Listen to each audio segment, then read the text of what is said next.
Good morning. Here is today's word of blessings for you. Revelation 12:13-17. When the dragon saw that he had been hurled to the earth, he pursued the woman who had given birth to the male child. The woman was given the 2 wings of a great eagle, so that she might fly to the place prepared for her in the wilderness, where she would be taken care of for a time, times and half a time, out of the serpent's reach. Then from his mouth the serpent spewed water like a river, to overtake the woman and sweep her away with the torrent. But the earth helped the woman by opening its mouth and swallowing the river that the dragon had spewed out of his mouth. Then the dragon was enraged at the woman and went off to wage war against the rest of her offspring, those who keep God's commands and hold fast their testimony about Jesus. Today's title is Desperate Dragon. Dragon is widely known all over the world. People talked about it. Some fear it. Others worship it. But its origin is still unclear. No one really knows where it is from. No one has seen it. What is your view of the dragon? I would not have believed it unless it was mentioned as real in the Bible. The book of Revelation mentions the dragon several times throughout the book. In most cases, the dragon is identical to the devil. The dragon also seems identical to the serpent.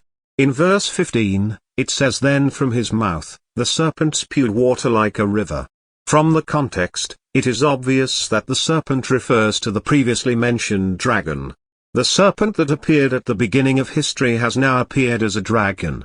As a matter of fact, a creature that looks most similar to the dragon is a serpent too.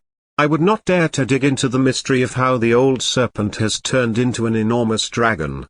What's clear to me though is that the sly and rebellious nature of the serpent hasn't been changed in dragon. The dragon pursues a woman who had given birth to the male child with the intention to harm it. From his mouth the serpent spewed water like a river, to overtake the woman and sweep her away with the torrent. The serpent does his best to stop the woman and the male child. It did not succeed. Verse 16 says, "But the earth helped the woman by opening its mouth and swallowing the river that the dragon had spewed out of his mouth." In this way, the dragon has ceaselessly attempted to harm the people of God, as we see in this passage.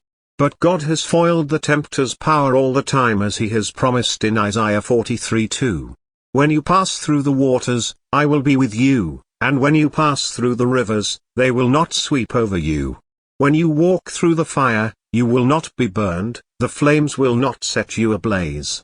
We see the same pattern of the devil's pursuit and God's salvation repeated even at the final stage of history.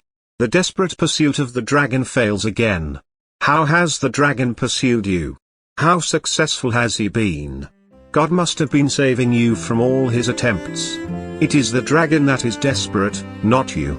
You have the final victory assured by the blood of the Lamb who struck the head of the serpent with the decisive blow at the cross. Are you resting in peace under the shadow of the cross?